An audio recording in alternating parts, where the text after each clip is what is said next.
Yo, what's up for today's video? Episode 2 lang ginagawa namin dito. Bali, ito pala yung cabin.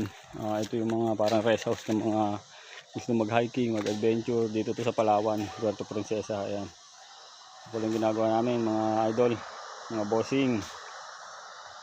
Bali, ito pala yung mga kasama ko. Pinuputol nila yung sobrang kahoy kasi tatama din sa bulada ng aming gagawing flooring nitong cabin. Ayan.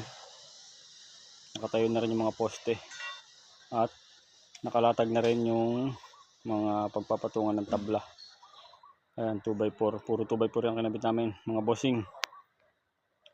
Kaya kung makikita nyo, bali ito palang area namin ay halos matarik ito.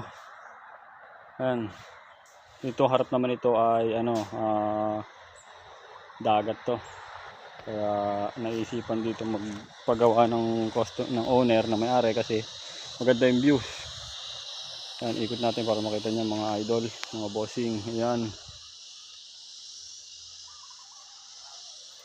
Yung mga bossing ng harapan. Ito yung likod. Bali dito tinatayo yung bahay. Nakaharap siya dun sa dagat, mga bossing. Ayan. Ito yung episode 2 na ginagawa natin. Papakita natin yung episode 3 bukas kung ano magiging update ng ating ginagawa. Ayan, thank you. At follow, subscribe sa my YouTube channel tsaka sa Facebook. Yan. Like and share na rin mga bossing. Thank you.